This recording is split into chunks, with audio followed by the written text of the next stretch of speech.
ഞങ്ങളോട് ക്ഷമിക്കണം. ഇതെന്റെ ചേച്ചീന്റെ ഭർത്താവാണ്. ഈ നിഷ്കളങ്കമായി മുഖത്തോട്ട് നോക്കി ഇദ്ദേഹത്തിന്റെ ഈ ആത്മാർത്ഥമായ സ്നേഹം കണ്ടിട്ടാണ് ഞാൻ ഇദ്ദേഹത്തിനോട് ജീവിക്കാനുള്ള തീരുമാനം എടുത്തത്. എന്റെ ചേച്ചീന്റെ പെണ്ണാണ് വന്ന് അന്ന് തുടങ്ങിയുള്ള സ്നേഹമാണ് ഞങ്ങൾ തമ്മിൽ. അന്ന് എനിക്ക് 15 വയസ്സായിട്ടുണ്ടായിരുന്നുള്ളൂ. ഇപ്പൊ എനിക്ക് 18 വയസ്സും കഴിഞ്ഞ് 21 വയസ്സുമായി. അതിനിടയ്ക്ക് അറിയാതെ ചേച്ചിയിൽ 3 കുട്ടികളുണ്ടായിരുന്നല്ലാതെ ഏട്ടൻ വേറെ ചേച്ചിനോട് ചെയ്തിട്ടില്ല. പിന്നെ ചേച്ചിന്റെ അടുത്ത് ഞങ്ങൾക്ക് ഇതിലുള്ള എല്ലാ തെളിവുകളും ഉണ്ട്. അപ്പൊ പിന്നെ ഈ ഒരു ഞങ്ങൾ ഒന്നിച്ച് ജീവിക്കുകയാണ്. ഞങ്ങളുടെ പിന്നാലെ ആരും വരരുത്. ഞങ്ങൾ മലപ്പുറം ജില്ലയിലേക്ക് കാല് കുത്തില്ല. താമസിക്കാൻ പോകുന്നത് കാലിക്കറ്റ് യൂണിവേഴ്സിറ്റിയുടെ അടുത്താണ്. ആരും ഞങ്ങൾ അന്വേഷിച്ച് പിന്നാലെ വരരുത്. ലൊക്കേഷൻ പറഞ്ഞെന്ന് വെച്ചിട്ട്. കാരണം അതിന്റെ ആവശ്യമില്ലല്ലോ. ജീവിക്കാൻ പോവാണ് എന്ന് വെച്ചാൽ ഏട്ടനെ പൂർണ്ണമായിട്ട് കൊണ്ടുപോവല്ല.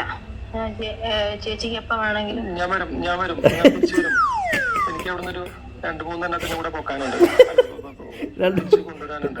എന്റെ കൂടെ ഞാൻ വരും. അപ്പം അങ്ങനെ ഞങ്ങൾ പൂർണ്ണമായിട്ട് ഇട്ടെറിഞ്ഞ് പോവല്ല. ഇതിന്റെ സാലറി കിട്ടാൻ വൈകിയതുകൊണ്ടാണ് ഞങ്ങൾ ഇത്രയും കാത്തിരുന്നത്.